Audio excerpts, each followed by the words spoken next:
Welcome to Sherlock Mysteries, where the smallest clue changes everything. Kindly like and subscribe to Sherlock Mysteries. Which part of the world are you watching from? Let us proceed. Chapter: I Fee the Murmur. In the wires it began, as so many singular affairs do, with a complaint too consistent to dismiss and too intangible to grasp. During the early weeks of November, when London's fog hung low and yellow as a tired gaslight, a number of merchants along the Strand discovered that their telegraphed orders had arrived in a condition subtly yet fatally altered. A word misplaced, a figure transposed, a single negation introduced where none had been written. Each alteration so slight that taken alone it might be attributed to clerical error. Taken together, they formed a pattern of quiet devastation. Cotton consignments were doubled without consent. Iron shipments were reduced to a pittance. Credit assurances were transformed into refusals.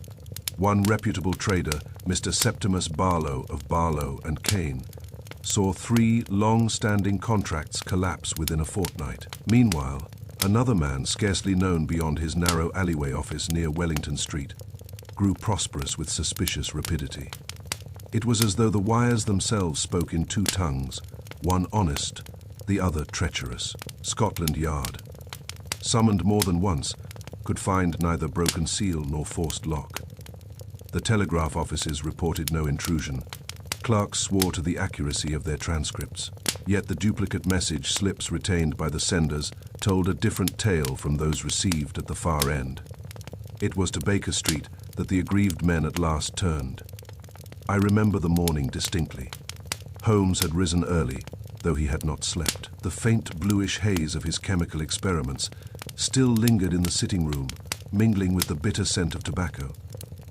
He stood at the window in his dressing gown, gazing down upon the blurred activity of Baker Street, where hansom cabs moved like shadows through diluted milk. A heavy tread upon the stairs announced our visitors before Mrs. Hudson's timid knock.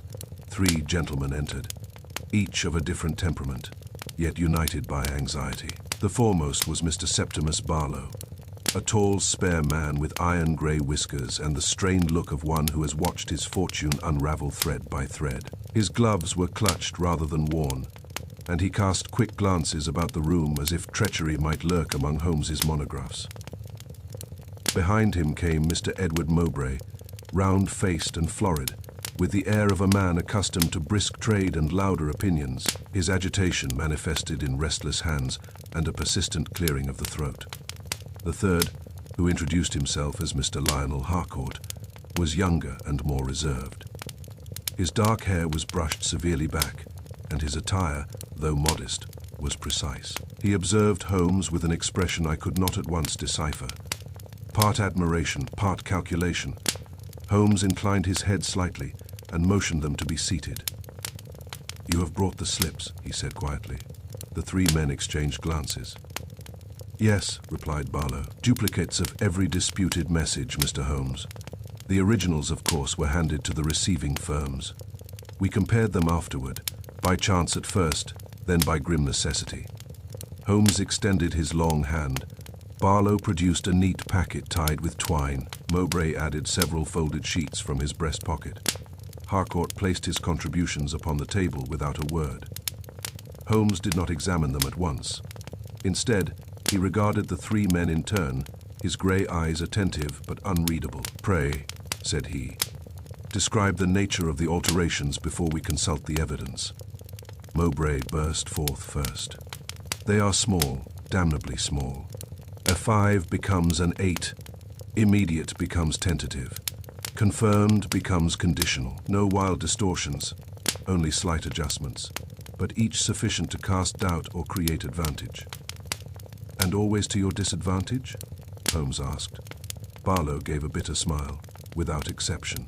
Holmes turned his gaze to Harcourt. "And you, sir?" Harcourt's reply was measured. "In my case, an order for 20 crates of Baltic iron arrived at 16. My supplier claimed that was the instruction received. The discrepancy cost me a contract in Manchester." Holmes nodded. "And yet," he said, almost idly, "there is another gentleman along the Strand who has not suffered."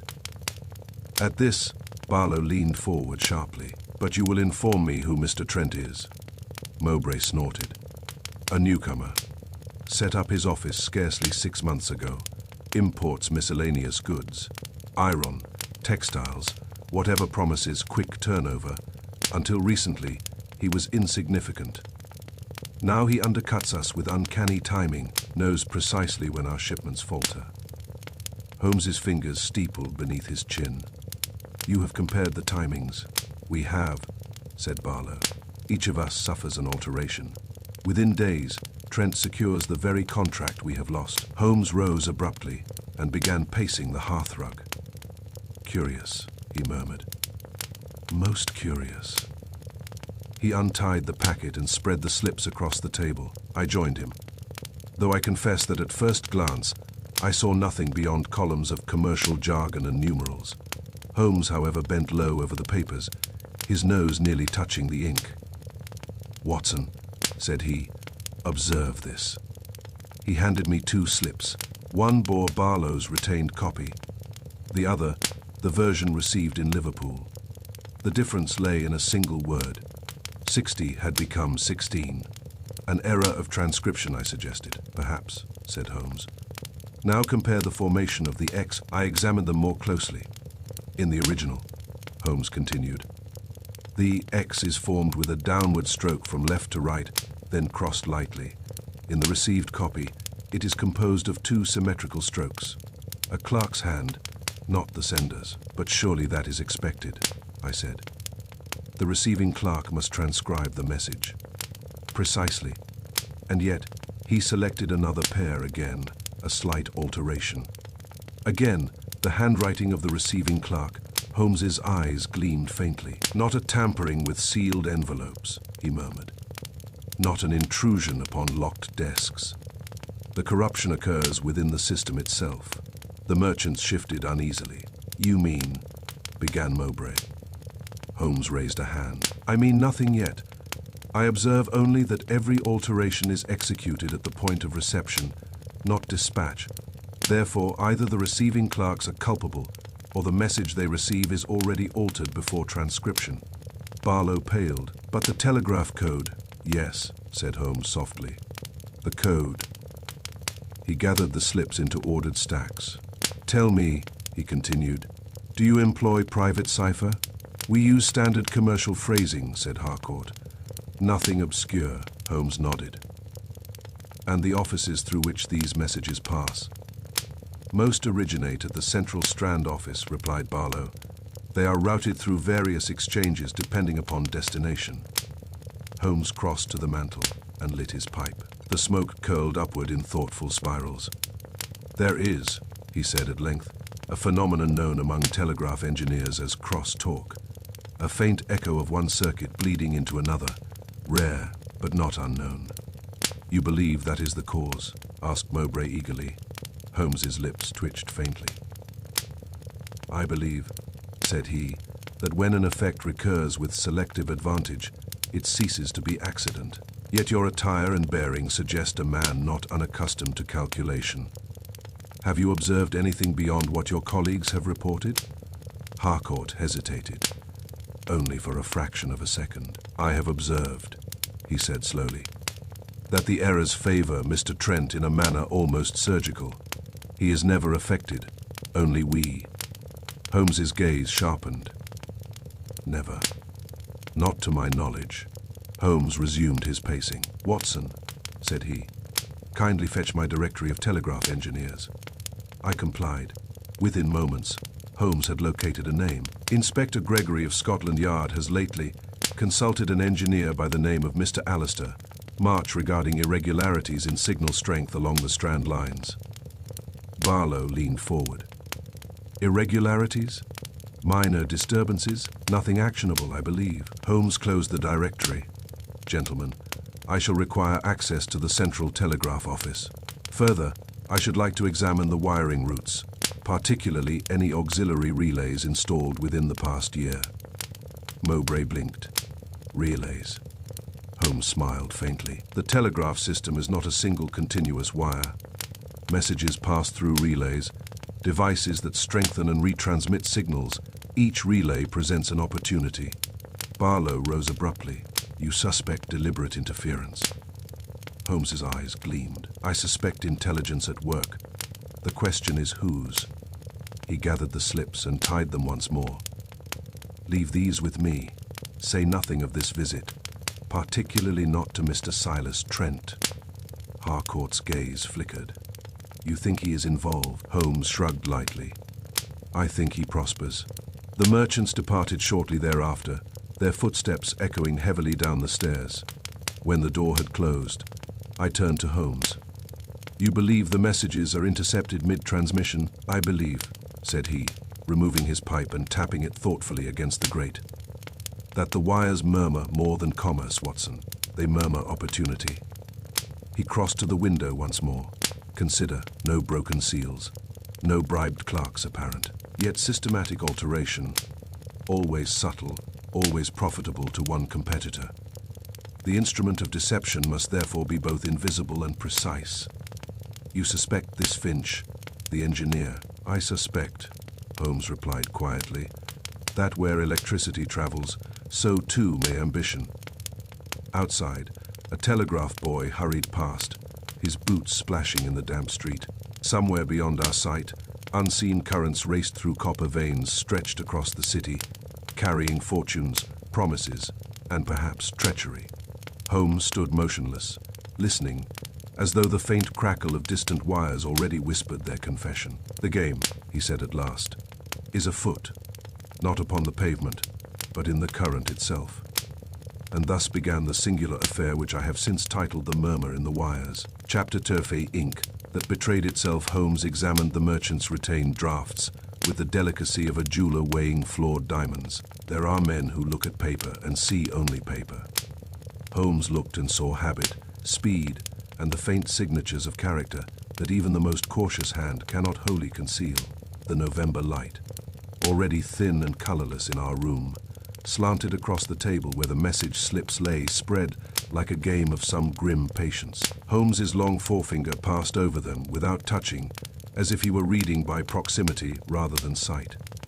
His features were composed, yet I knew by the set of his mouth that the problem had engaged him. Observe, Watson, he murmured at last, the pattern of alteration, always a figure, never a flourish.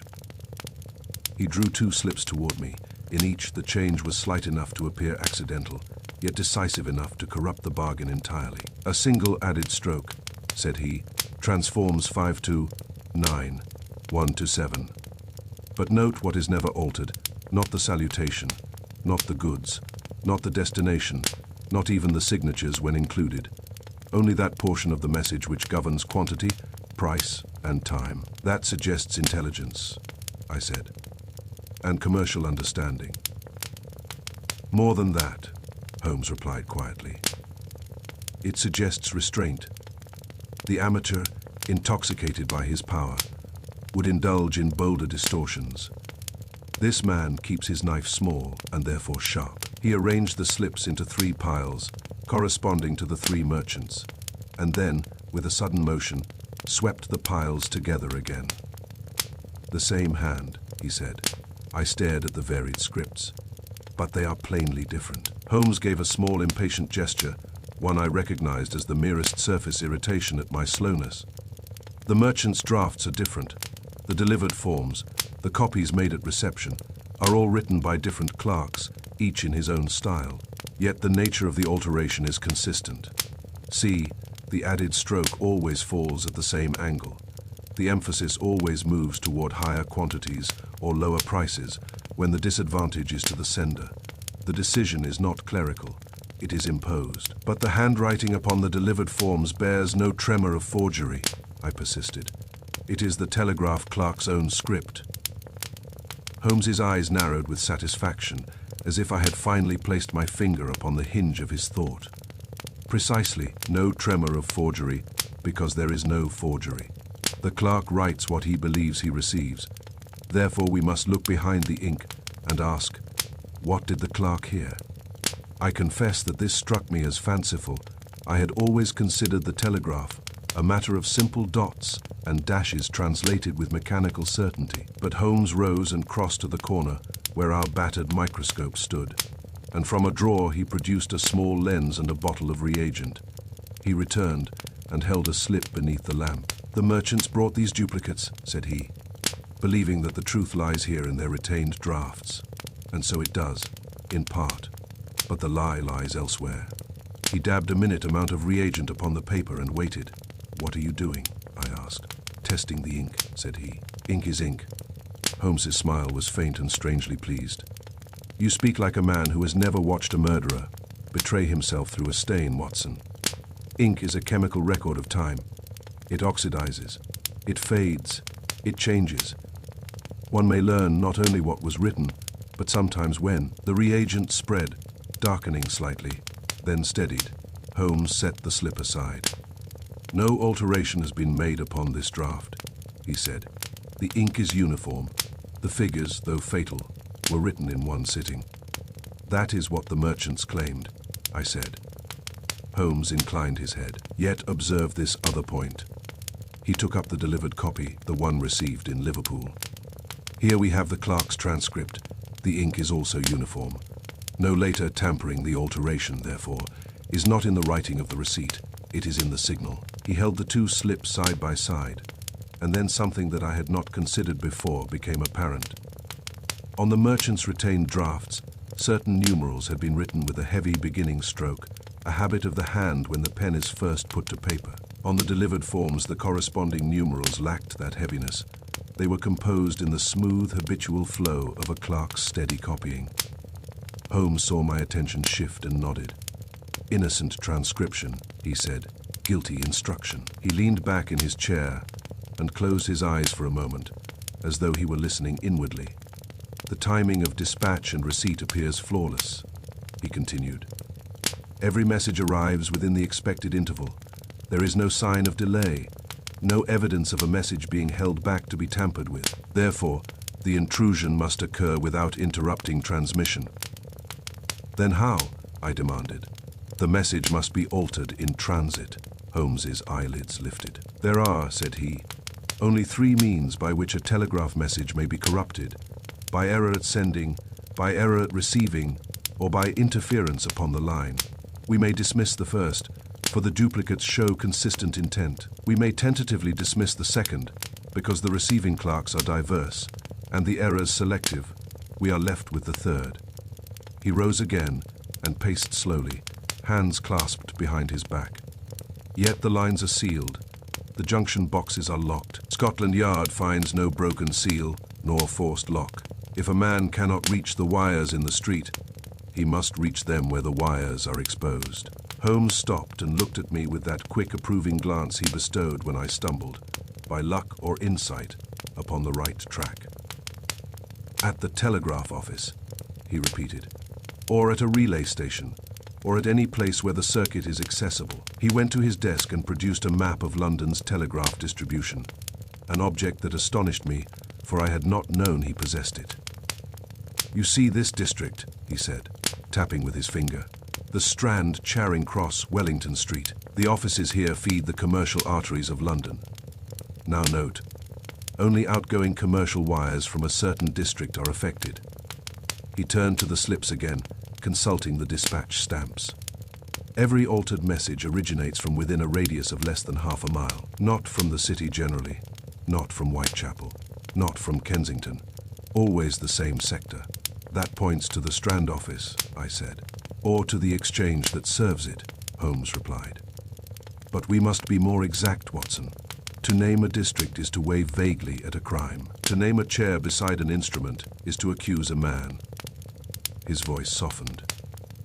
"The instrument is innocent," he concluded. "The villain stands beside it." I felt a chill at his words, for there was something peculiarly sinister in the thought of a respectable clerk, one of those quiet men in stiff collars and ink-stained cuffs, sitting amid the clicking apparatus of modern commerce, and with a casual flick of ear and finger unmaking fortunes, as one might blot a word. At that moment, Mrs. Hudson entered with a card. Holmes took it and glanced. "Ah," said he, "Inspector Gregory, as I thought." Within minutes, Gregory himself was shown up, an earnest man with a broad, serious face, and the weary stoop of one who has spent too many nights chasing shadows. "I was just coming to you, Mr. Holmes," he said.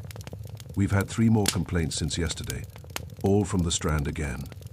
Holmes waved him to a chair. "Tell me everything you have," said he. Gregory produced a notebook. "Same story. Messages altered, no sign of entry. Clerks swear innocence. We questioned the chief operator. He's been in the service 20 years. He's furious at the suggestion." "Furious men," said Holmes, "are sometimes honest and sometimes guilty. Who else has access?"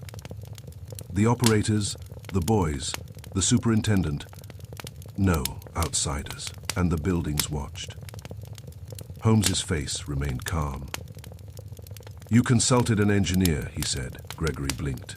"How the devil?" "Your boots," Holmes replied briefly. "Fresh clay from the embankment works, and the smell of hot resin on your cuffs. You have been near cable repairs. The name is Finch." Gregory's astonishment shifted into reluctant admiration. "Yes, Mr. Alistair March. He says the lines are sound. No leakage, no cross. Talk worth mentioning." Holmes's gaze sharpened. "Then Mr. Finch is wrong," he said, "or he is lying." Gregory stiffened. "He's reputable. So are many men until the first time they are not." Holmes crossed to the window and watched the fog drift. "We must see this office," he said, turning. "Not in uniformed inspection, Gregory. That will only make the guilty man cautious. We must go as ordinary citizens with an ordinary query." "And what query would that be?" asked the inspector. Holmes's mouth curved. "That I wish to send a message," said he. Gregory looked doubtful. "With respect, Mr. Holmes, how does that help? You cannot know whether it will be altered." Holmes's eyes gleamed with that distant brightness, which meant he had glimpsed the edge of design. "I do not need to know whether the message will be altered," he said softly. "I need to know how it is altered, and who among the listeners hears a different tune." Harcourt's name flickered in my mind. His measured speech, his quick hesitation, and Silas Trent, prospering like a weed in the ruin of old fortunes. Yet Holmes's face betrayed nothing but concentrated thought. "We shall go this afternoon," he continued. "Watson, bring your notebook. Gregory, arrange it so that no word of our visit reaches the Strand beforehand." "And if we find nothing?" Gregory asked. Holmes took up the slips again and held them as a man might hold a thin strip of paper that nevertheless contains a man's fate. "Then we shall find something elsewhere," said he, "for ink does not betray itself without a hand to guide it." The inspector rose and departed, his mind plainly turning over Holmes's words. When we were alone again, I ventured, "Holmes, do you truly believe the villain is within the office?" Holmes did not answer at once. He was staring at one particular slip. Barlow's, I believe, with an expression not of triumph, but of quiet, contained unease. "I believe," he said finally, "that we are dealing with a man who has discovered how to steal without opening a door, and how to murder a fortune without spilling blood." He placed the slip down with care. "And that," he added, "is always the most dangerous sort of criminal, because he convinces himself he is merely adjusting the world." Outside, the city murmured beneath its blanket of fog, and somewhere along the Strand, telegraph instruments clicked steadily, innocent in themselves, yet perhaps already attended by a listening ear that should not have been there. Chapter the third, after the lamps were dimmed. It was not until the city had drawn its curtains of fog and darkness that Holmes chose to move. He had passed the afternoon in what might have seemed idleness to a casual observer, lounging upon the sofa with closed eyes, his long fingers steepled, his pipe sending up slow wreaths that mingled with the dusk. Yet I had come to recognize those intervals as the most active portions of his mind, when facts fell into their proper order, with the silent click of a well-made lock. At 9:30, Inspector Gregory returned, drawing his collar high against the damp. "It is arranged," said he. "The superintendent will admit you after closing. No clerks remain, but the night watchman." Holmes took his coat from the peg with quiet decision. "Excellent," said he. "Watson, bring your lamp and your magnifying lens." We went out into the November night, where the air tasted of soot and wet stone. London lay muffled and indistinct, its outlines softened by fog until even familiar streets became strange corridors of shadow. Gas lamps burned like weary sentinels, their light absorbed rather than cast. A cab rattled past with a hollow clop, and somewhere a distant whistle sounded from the river, thin and plaintive, like a warning that could not quite cross the darkness. The Strand Telegraph office stood with its windows blackened, its daytime bustle replaced by a stern, silent presence. Inspector Gregory spoke briefly to a uniformed man at the door, and we were admitted by the superintendent himself. Mr. Pritchard, a stout gentleman with side, whiskers, and a permanent air of affront, as if the entire affair were an insult to the dignity of the post office. "I protest, Inspector," he said, "that my men are beyond reproach. We have served the public faithfully." Holmes lifted a hand. "I do not come to insult your men, Mr. Pritchard," said he. "I come to understand your instruments." Pritchard looked as if he would have preferred an accusation to such cool curiosity. He led us through the vestibule into the main operating room. The gas lamps had been turned down for the night and burned low, casting weak amber circles over the desks and brass instruments. The long tables were lined with apparatus, keys, sounders, coils, relays, little shrines to the new electric age. In the dimness, the metal parts gleamed faintly, like the bones of some mechanical creature at rest. The air carried the scent of oil, warm brass, and old paper. It was quiet, but not dead. Somewhere in the building, a clock ticked with steady impatience, and beneath that one could almost imagine a faint, lingering vibration, as though the wires themselves remembered their daytime speech. The night watchman, a thin man with a lantern and a doubtful expression, hovered at the door as if afraid that Holmes might steal the telegraph itself. Holmes stood in the center of the room, motionless, letting the scene impress itself upon his senses. Then he began to move, and his detachment fell away into the peculiar intensity which always accompanied his investigations. He paced slowly between the tables, his eyes dropping to the floor, rising to the instruments, noting the angle of a chair, the position of a paperweight, the smallest disorder in what should have been uniform. "Observe the lamps, Watson," he murmured. "What of them?" "Low light," said he. "Weak illumination, enough for the watchman to see a trespasser at the door, but not enough to see what happens at a desk." He moved to the main relay table, a heavier construction than the others, positioned near the rear where the cables entered the building. Beneath it, the shadows were thick as ink. "You perceive," he said, "that commerce may be altered in darkness more easily than in daylight." Without ceremony, Holmes knelt, setting his lens to his eye. The lantern. Light caught the rim of the glass and flashed briefly. He bent lower, examining the floor beneath the relay table. Dust lay undisturbed across the boards, as one would expect in a room closed for the night, salve for one patch, an irregular oval where the dull film of dust had been disturbed. It was not swept clean, but shifted, as if something had been slid there repeatedly, dragging through the powder. Holmes's nostrils flared slightly. "Interesting," said he. "Very interesting." He traced the edge of the cleared patch with his finger and held it up to the lantern. "Not boot leather," he said. "Too light, too fine. Cloth, a bag perhaps, or a case." He leaned further under the table. His fingers explored the underside of the relay board, moving with delicate certainty. I heard the faint click of metal as he touched the contacts. "Watson," he said quietly, "hold the lantern nearer." I obeyed, and the amber light fell upon the relay mechanism, a series of contacts and springs designed to open and close the circuit with dependable regularity. Holmes studied them in silence, then suddenly paused. There, clinging to one of the metal points, was a faint crystalline residue. It caught the lamplight like frost upon a window pane, an almost beautiful sheen, incongruous amid the oily brass. Holmes's expression sharpened. The idle languor of the afternoon was gone. In its place was that clear, predatory attention which made even Scotland Yard's most seasoned men feel like apprentices. He took out a small folding knife, scraped delicately at the residue, and coaxed a fragment into an envelope. "Do you recognize it?" I asked. Holmes held the envelope close, inhaled cautiously. then shook his head once, slowly, as if confirming a suspicion rather than discovering a fact. "Acid vapors," he whispered, "employed to weaken and reclose a circuit with delicate precision." Inspector Gregory, who had been watching from behind with knitted brow, stepped forward. "Acid," he echoed. "But why acid?" Holmes rose and dusted his knee with a quick brush of the hand. "To alter the resistance," he said. "To introduce a momentary irregularity in the relay's action. Not enough to break the line outright, only enough to distort a signal." I stared at the brass apparatus. "But how does that change the meaning of a message?" Holmes's eyes glittered. "Because telegraphy, Watson, is not magic.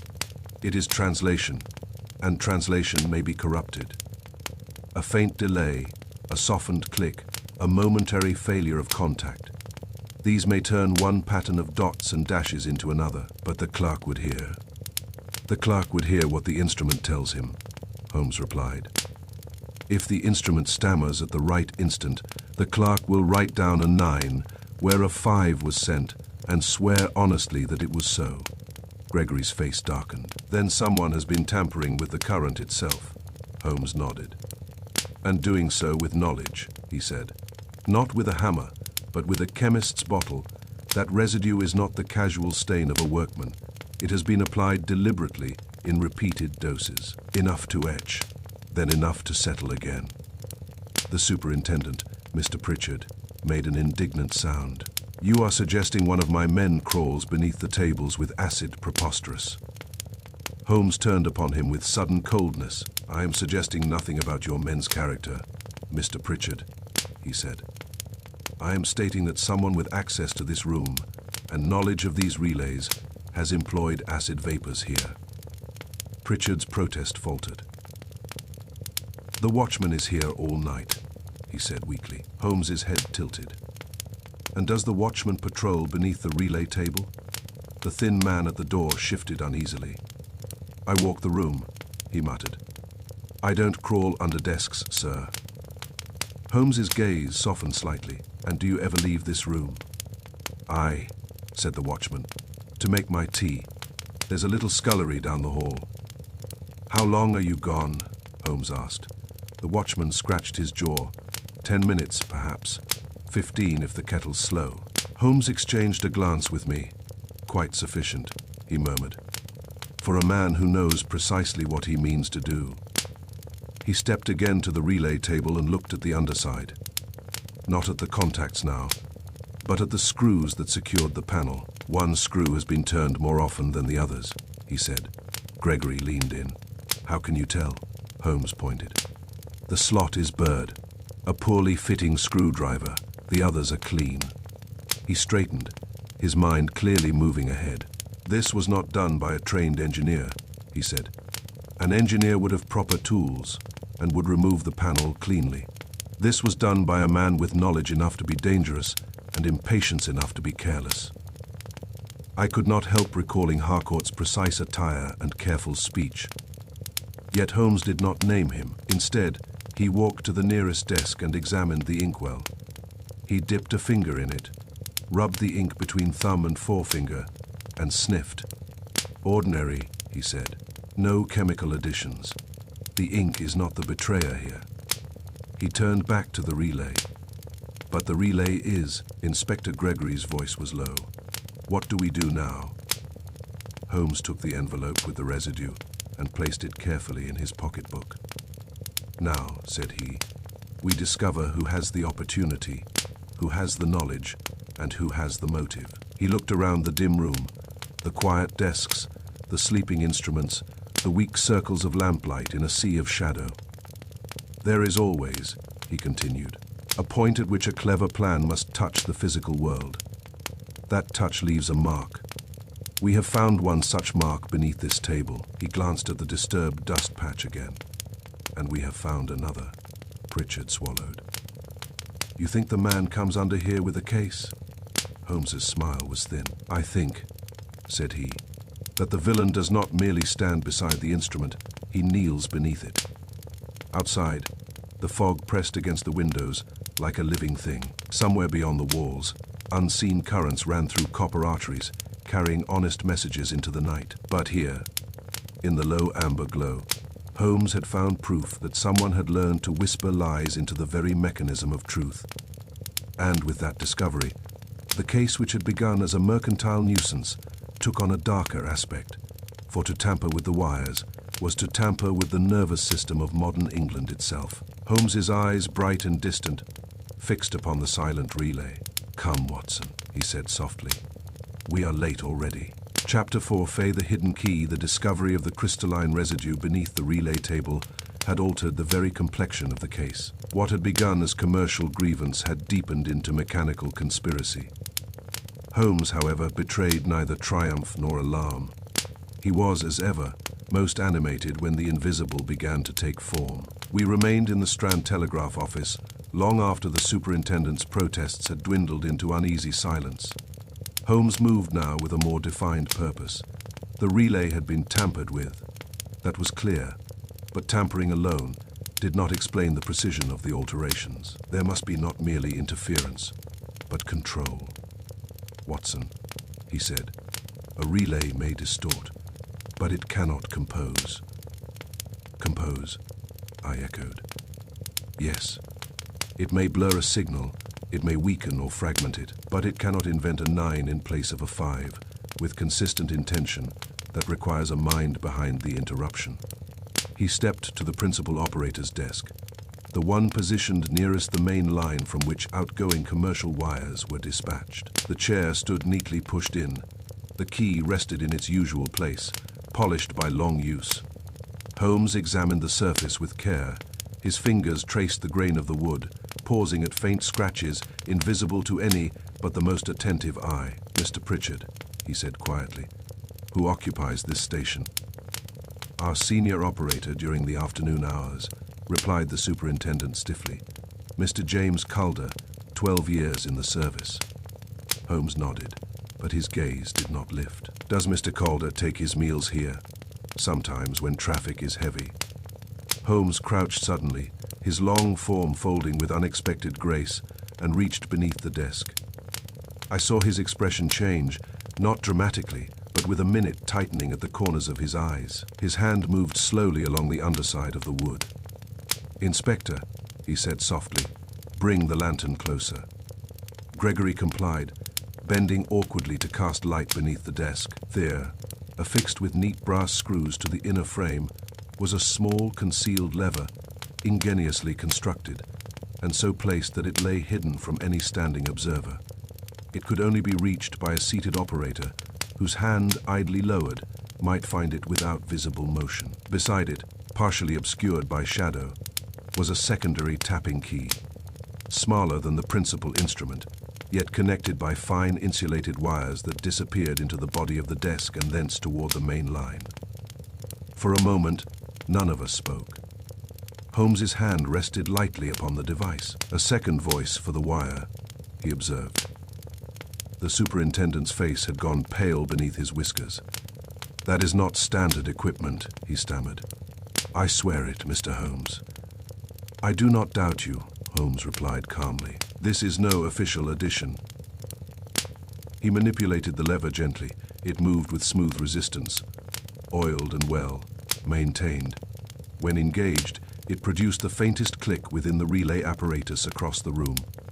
A sound so slight that in daytime traffic it would be swallowed by the chatter of instruments. "You perceive," Holmes continued, addressing me, "that by engaging this clandestine key, one could interrupt a message mid-transmission." "And substitute another?" I asked. "Precisely. The operator hears the incoming signal. At a chosen instant, say, upon a numeral, he engages the lever. The circuit falters briefly, aided by the weakened relay contacts. During that moment, he substitutes his own signal via this secondary key. The receiving clerk hears only a slight irregularity, hardly uncommon in telegraphy, and continues transcription, unaware that the meaning has been altered." Gregory's brow furrowed. "But would that not show in the log?" Holmes shook his head. "The primary key remains untouched. The official instrument records nothing unusual. The interruption is too brief to draw attention, especially amid heavy traffic." He straightened slowly, brushing dust from his sleeve.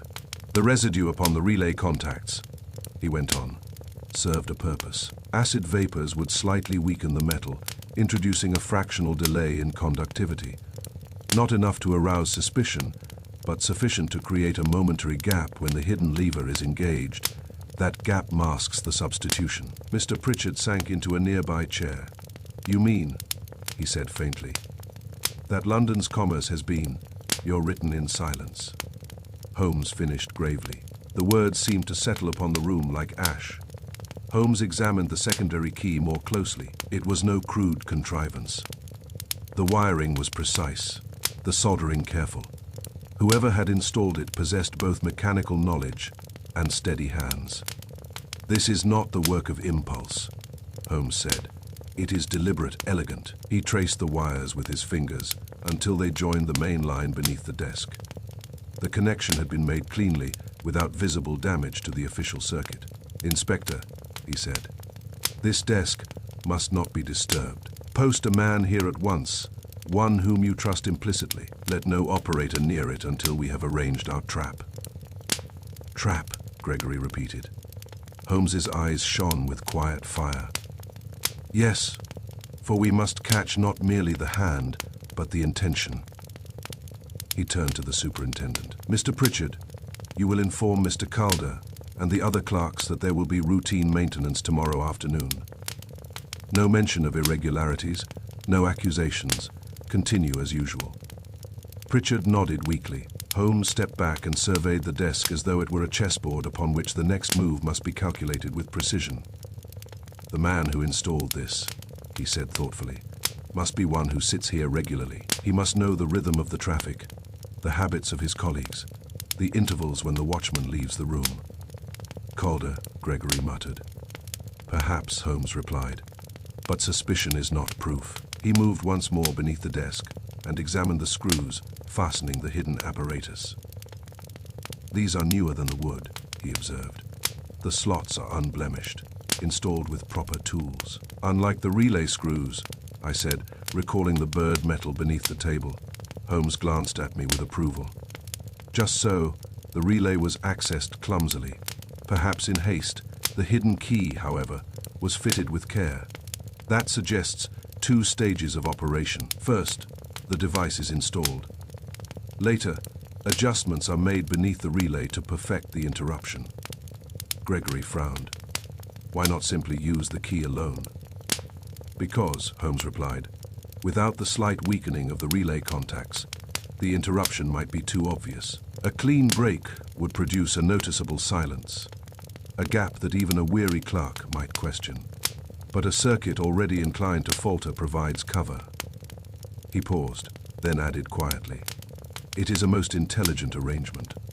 His tone carried no admiration, only recognition. I felt a peculiar unease as I contemplated the device. Here was modern ingenuity perverted with surgical precision. No violence, no raised voice, only a hidden lever, a whispered substitution, and fortunes quietly undone. Holmes stepped away from the desk and folded his arms. "The elegance of the mechanism," he said, "bespeaks intelligence rather than impulse. This is no petty thief, it is a strategist." "And to what end?" I asked. "Merely to enrich Silas Trent." Holmes's gaze sharpened. "Perhaps, or perhaps Mr. Trent is but the visible beneficiary." Gregory straightened. "You think there is someone above him?" Holmes did not answer directly. "In matters of commerce," he said instead, "one must always ask who profits, not only immediately, but ultimately." He walked to the window and looked out into the fog-veiled street. "The wires carry more than orders," he murmured. "They carry trust. Break that, and you control the market." The thought seemed to trouble even him. He turned back decisively. "Tomorrow," he said, "we shall send a message of our own, one crafted with care, and we shall observe who listens when the lamps burn bright." Inspector Gregory nodded, determination replacing his earlier astonishment. As we prepared to leave, Holmes cast one final glance at the concealed lever beneath the desk. "A hidden key," he said softly, "may unlock more than a door. It may unlock a man." Outside, The night closed about us once more, thick and silent. Yet I could not shake the impression that beneath the quiet surface of London, unseen hands were still poised over unseen keys, ready to alter the city's speech with a single silent touch. Chapter V. Profit and Peril. The morning after our nocturnal visit to the Strand office broke with that reluctant pallor peculiar to London in late autumn. Daylight that seemed ashamed to show itself. Holmes had slept scarcely an hour. I found him at breakfast seated, amid a litter of papers, his violin case open upon the sofa, as if he had thought to seek relief in music, and then rejected the notion as too indulgent for a mind already occupied. Inspector Gregory arrived at 9, with a parcel of documents under his arm and fatigue in his eyes. "Trading records," said he. "The ones you requested, contracts, shipping manifests, invoices, everything we could gather from the merchants and their counterparts. It's a muddle, Mr. Holmes, but there's one thing that stands out." Holmes gestured toward the table without looking up. "Place them there," said he, "and tell me what stands out before your exhaustion persuades you it is imagination." Gregory gave a short, humorless laugh. "A broker," he said. "Harold Finch, a modest shipping agent, not much regarded until now. His name appears again and again, always close to the altered orders. Within weeks of each missent consignment, Finch arranged replacement shipments at just the right time. His profits, by our best reckoning, have multiplied tenfold." At the name Finch, I felt the faintest stir of recognition. Holmes, however, did not so much as lift an eyebrow. He merely drew the topmost paper toward him and began to read with that rapid, absorbing concentration which made his stillness more active than most men's motion. "Harold Finch," he murmured. "Shipping broker, offices in Adelphi Terrace, formerly employed by the Southern and Baltic lines, dismissed for irregularities 3 years ago." Gregory leaned forward. "We can take him in if you like. There's enough smoke to justify it." Holmes shook his head. "Smoke is produced by many things, Inspector," said he, "including honest fires. We require flame." He turned several pages, then laid them down neatly. "Finch profits conspicuously," he said. "Yes," Gregory insisted. "More than anyone. Surely that suggests—" "It suggests," Holmes interrupted, "that he is either fortunate, informed, or used." He looked up at last. His eyes were clear and cold. "Men who profit conspicuously rarely design the snare," he remarked. "The designer prefers to remain invisible. The man who grows suddenly rich draws attention, as your good self demonstrates." Gregory frowned, unwilling to yield. "Then what? Finch is only a middleman." Holmes's mouth tightened slightly. "In these affairs," said he, "there is often a man who receives the coin and a man who writes the plan. They are seldom the same person, for greed is loud and intelligence is cautious." He tapped the record with a long finger. "Still, we shall pay Mr. Harold Finch a visit, not to arrest him, but to hear his story. If he is a knave, he will lie badly. If he is a pawn, he will lie differently." Gregory rose. "I'll have men ready." "Not in uniform," Holmes said. "Not yet. And no talk in the yard of what we found last night." Gregory nodded, reluctantly, and departed. When he was gone, Holmes remained seated, staring at the papers as though they were a landscape in which some hidden track might yet be seen. "You noticed his name," he said suddenly, without turning. "Finch." "Yes, your engineer, Alistair March." Holmes allowed a faint smile. "A connection," I ventured. "Possibly," said he, "or merely a common name. The mind loves to build bridges where there is only water, yet we shall note it." He stood and went to his escritoire, drawing out his index of names and jotting a brief line. Then, with the same abruptness that marked his shifts from contemplation to action, he donned his coat. "Come, Watson," said he. "The market does not pause while we reason." Adelphi Terrace, with its respectable facades and river air, offered a contrast to the clamor of the Strand. Harold Finch's office was on the second floor of a building shared with a solicitor and a firm of patent agents. A discreet brass plate bore his name, H. Finch, Shipping and Brokerage. We were shown into a small room where ledgers stood in tidy ranks, and the smell of sealing wax hung faintly in the air. Finch himself rose from behind a desk. An unremarkable man in his early 40s, thin at the shoulders, with hair already graying and a pair of sharp, nervous eyes that seemed always to be counting. "Mr. Holmes," he said with a start of surprise. This is unexpected." Holmes's manner was courteous, almost languid. "Busyness has an unpleasant habit of becoming unexpected, Mr. Finch," said he. "May we sit?" Finch's gaze flicked briefly to my face, then back to Holmes. "Certainly," he said. "Of course." Holmes seated himself without haste, his eyes taking in the room in a single sweep. The neat piles of correspondence, the inkstand, the half-burned cigar in the tray, discarded, I noted, rather than smoked. Finch stiffened. "Prospered. Busyness has been tolerable." Holmes lifted a paper from his pocket, one of Gregory's extracts. "Tolerable," he repeated, "tenfold tolerable." Finch's lips parted, then closed again. A flush crept into his cheeks. "I work hard," he said quickly. "I have connections." "You have information," Holmes corrected mildly. Finch swallowed. "Everyone has information in my line." Holmes leaned forward a fraction. "Do you receive it from the wires, Mr. Finch?"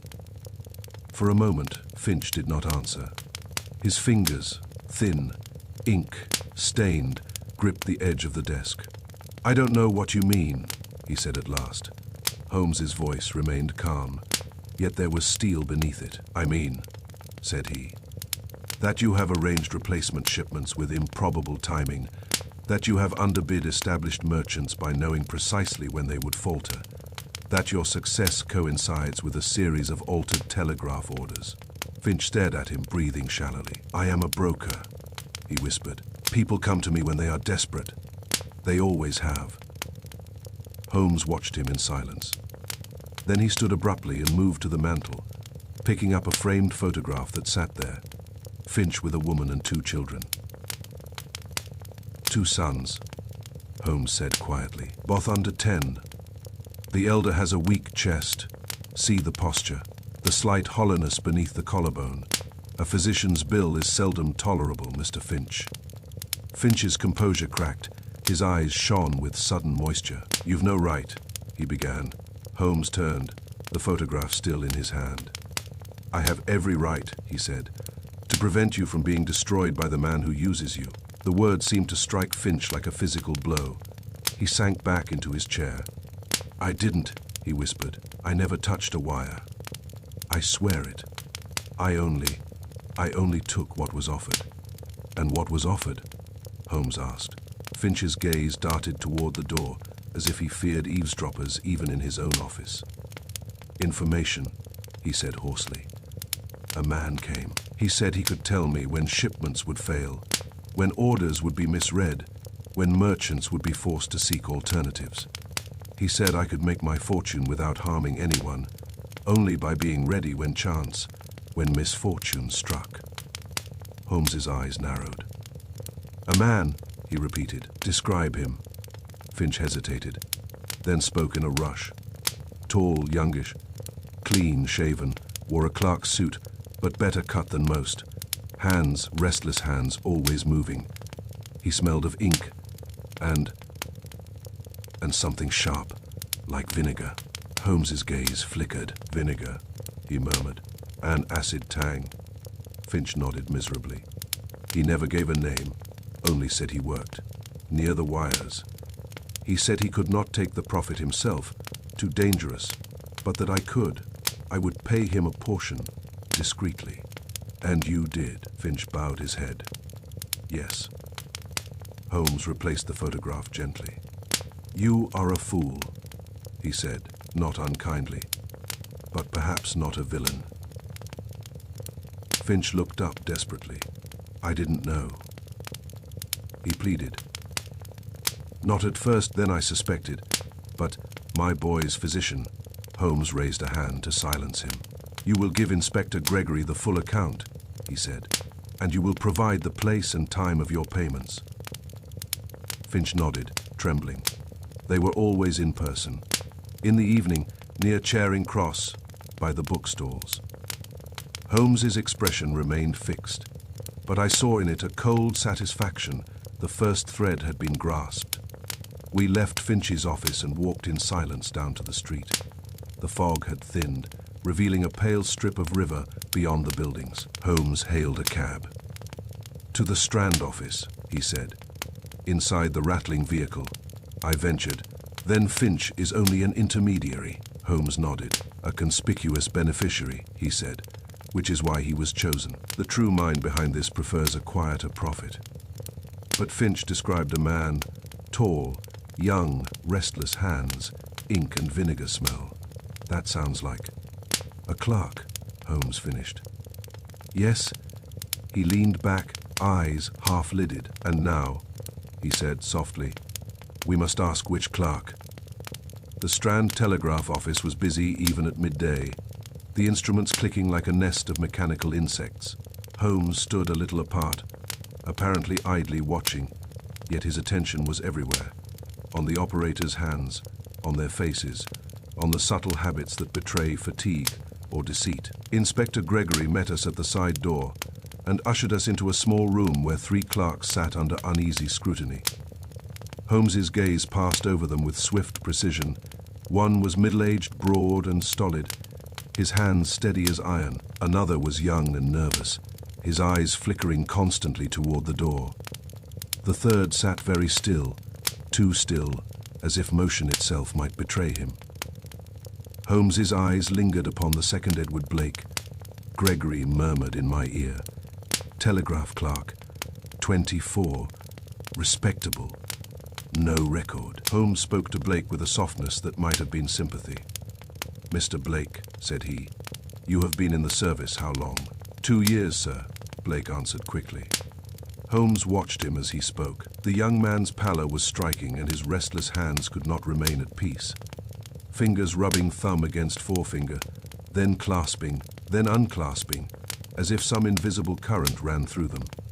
"Your circumstances," Holmes continued, "have altered lately." Blake's throat worked. "I don't understand, sir." Sir Holmes's eyes were kind, but his voice was inexorable. "You have missed meals," he said. "You sleep poorly. You have pawned your watch. There is the pale band on your wrist where the chain once lay, and you have debts." Blake's face drained of color. How can you know that?" he stammered. Holmes did not answer. He glanced at Gregory. "The creditors have been calling?" Holmes asked. Gregory nodded grimly. "Daily, a man from Bartholomew Lane, and another from a moneylender in Soho." Blake's hands clenched. "It's not," he began. Holmes stepped nearer, lowering his voice so that only Blake, Gregory, and I could hear. "Desperation," he confided to me, "is the solvent of honesty." Then, to Blake, he said gently, "Mr. Blake, I do not accuse you. I ask you, who has driven you to this?" Blake's eyes flickered wildly, and for an instant I saw in them not guilt alone, but fear as sharp as any knife. "I haven't," he whispered. "I've done nothing." Holmes studied him, and I felt the delicate balance of the moment push too hard, and the young man might retreat into silence, show too much gentleness, and he might cling to denial. Holmes chose, as he so often did, the one approach that was neither harsh nor soft, but true. "Then you are in peril," he said quietly, "because the man who has done it will not allow a frightened clerk with debts to remain unaccounted for." Blake swallowed. "I can't. He'll..." Holmes's voice sharpened, though it remained low. "He will ruin you if you do not speak," he said. "He may ruin more than you." Blake's shoulders trembled. He stared down at his hands, those restless hands, and I wondered what they had touched beneath the desk in the dim hours, what lever they had known. Holmes watched him with a gravity that surprised me. "Come," he said almost softly. "Tell us the truth. The wires are already speaking. It is only a matter of whether you speak before they do." And in that moment, I understood that the case had shifted once more, from mechanism to humanity, from brass and acid to fear and need. For the man who altered the current had found, somewhere in that busy office. A human weakness, more reliable than any relay, a young clerk's desperation, and the peril that follows when a man is squeezed until honesty dissolves. Chapter Deciphers, the Currents Trail Holmes spent the following afternoon. Not in the Strand office, as Inspector Gregory had expected, but at our table in Baker Street with a map, a clock, and a stack of message slips arranged with the fastidiousness of a botanist classifying poisonous plants. He had sent Gregory away with instructions so curt that the inspector's objections withered before they could bloom. No arrests, Holmes had said. No interrogations beyond what is necessary to keep the man in his customary course. Your hand is heavy, Gregory. For once, keep it in your pocket. When the inspector had gone, I ventured the obvious. You believe Blake is involved. Why hesitate? The hidden key is at Calder's station. The altered messages pass through Blake's shift, and Finch describes a clerk who smells of acid. Holmes did not look up. His pencil moved in small, precise marks across the map, little crosses and arrows that seemed to follow the telegraph lines like veins. Because, Watson, he replied. A chain may be seized at any link, but if you seize too soon, you learn nothing of the hand that holds the other end. He drew a line from the Strand to Charing Cross, then to a set of streets sketched in faint detail. Moreover, he added, a man may be guilty of action and innocent of design. Our problem is not merely to find who pressed the hidden key, but who invented it and to what purpose. He leaned back at last, his eyes resting on the pile of documents Gregory had provided, manifests, contracts, and those thin, lethal slips which had carried ruin in a single altered numeral. Here, said he, tapping the papers, is the Currents Trail. He had already done what no one at the Yard had thought to do. From each complaint he extracted the dispatch time, the originating desk, the receiving office, the name of the operator on duty, and, most crucially, the shift assignments of every clerk who might have handled the message at any point. To Gregory's weary annoyance, the Strand superintendent had provided these details under protest and sealed lips. Holmes had reduced them to a pattern. All messages that favored Harold Finch, he said, share three features. First, they were commercial, not personal or governmental. Second, they originated within a narrow district, Strand, Adelphi, Wellington Street. Third, each passed through the same interval of time, the late afternoon shift. He lifted one sheet and read aloud. 4:25, 4:42, 5:10, 5:31. And Blake's shift begins at 4, I said slowly. Holmes inclined his head. Edward Blake is present, he said, whenever the current speech is altered. Yet do not leap, Watson. Presence is only opportunity. We require motive and method. But we have method, I insisted. The hidden key beneath Calder's desk. Holmes's eyes sharpened. Under Calder's desk, he repeated softly. Not Blake's Blake is a junior clerk. Calder is senior operator. If the apparatus is placed where only a seated operator may reach it unnoticed, why does our trail lead to a man who, by the superintendent's account, does not regularly sit at that station? I frowned. Then Blake cannot be the one who uses it. He may use it when the senior operator steps away, Holmes replied. He may be permitted to sit in the chair for minutes at a time, or he may be used for another task entirely. But the device was installed with care, and it sits where only a trusted hand could employ it repeatedly. He took up the envelope containing the crystalline residue and turned it between his fingers as if it were a talisman. Acid vapors beneath the relay, he murmured. Crude access there, bird screw, ill-fitting tool. That portion of the work was done by a less steady hand. The hidden key, clean screws, proper tools, was done by someone more exact. You believe there are two men, I said. Holmes smiled faintly.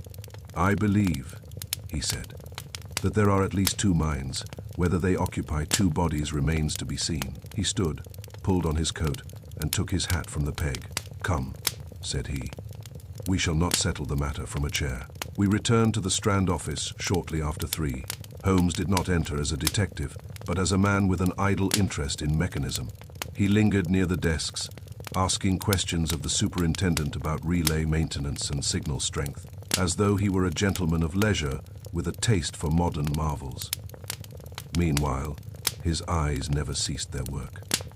Edward Blake was there, pale as ever, his expression composed with effort. He avoided Holmes's gaze when he could, but his hands betrayed him, twitching at the cuffs, smoothing the paper, touching the telegraph key with a reverence that looked almost like fear. Holmes watched him for a time, then drifted toward a notice board near the back, where shift assignments were pinned. "Mr. Blake," he said suddenly, as if struck by curiosity, "do you always remain until 7? Blake started. "Yes, sir, most days." Holmes nodded, apparently satisfied, and turned away.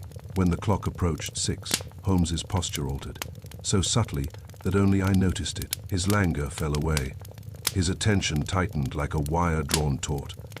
At precisely 10 past 6, the senior operator, Calder, a broad-shouldered man with a self-important air, rose and went toward the scullery with the air of one who expects no question. Blake remained at the desk, shuffling papers with nervous haste. Holmes's eyes followed Calder's retreating figure, then fixed upon Blake. Blake glanced once toward the door, then toward the relay table. His hand moved, casually, almost carelessly, beneath the edge of the operator's desk. I saw his fingers disappear into shadow. Holmes did not move. Only his eyes sharpened, and the muscles in his jaw set as if he had bitten down upon a thought. A moment later, Blake's head tilted, listening. His fingers, still hidden, made a motion too small to read. The telegraph instrument clicked. The receiving clerk at another desk scribbled without looking up. Blake's hand withdrew. Calder returned with his tea. The exchange had lasted perhaps 5 seconds yet. When Holmes turned away, his expression was no longer speculative. Outside, as we stepped into the damp air of the Strand, I said in a low voice, "You saw it." Holmes's gaze remained forward. "I saw," he said, "that Blake touched what he ought not to know exists." "You will accuse him now?" I asked. Holmes shook his head. "No," he replied, "not yet." "But, Watson," he said, and there was impatience in his tone now. "A confession obtained too soon is often incomplete. A frightened man will name the first scapegoat offered by his terror. I wish to see to whom he runs when his day's work is done." "You intend to follow him?" I said. Holmes's lips thinned. "I intend," said he, "to follow the current beyond the station." Evening fell early, as it does in London when the year is waning. By the time Blake emerged from the Strand office, the mist had thickened into a fine wet veil that caught the lamplight and turned it into a blurred halo. The streets glistened with damp. The pavements shone like black glass. Blake walked quickly, his collar turned up, his shoulders hunched, as though he wished to shrink into the fog and become indistinguishable. Holmes and I followed at a measured distance, never too close to prompt suspicion, never too far to lose him among the crowds. He crossed the Strand, turned down a narrow lane that smelt of fish and coal smoke, then wound through streets where the respectable shops gave way to cheaper establishments, pawnbrokers, lodgings, tobacconists, and the dim, half-lit doorways of places that sold solace for a penny. Holmes moved like a shadow beside me, his own face half hidden beneath his hat brim once.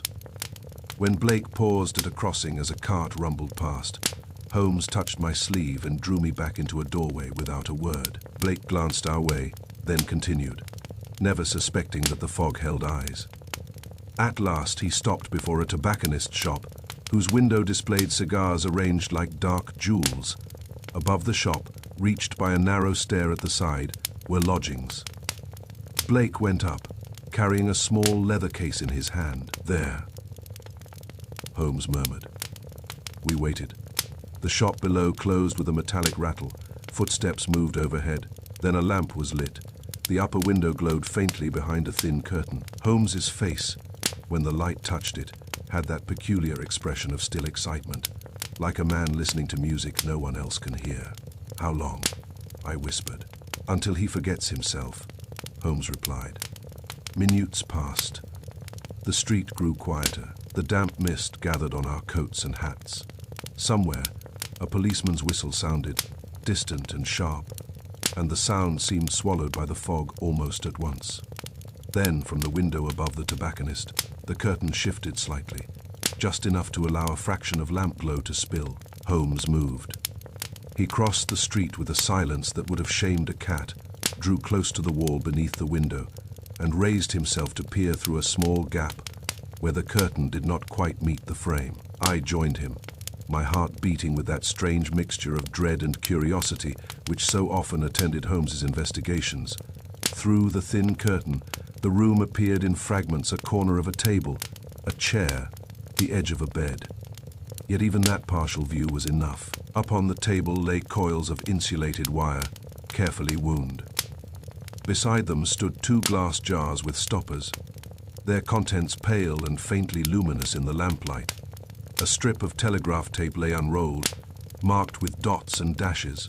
Another strip, newly cut, sat beside it, as if prepared for substitution.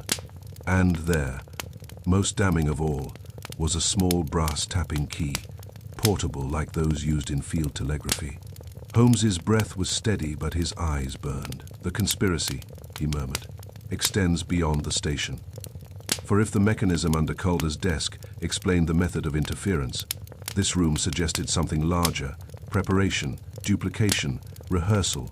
Blake moved into view at last. He set down his leather case, opened it, and withdrew, carefully, almost reverently, a small vial and a folded sheet of paper.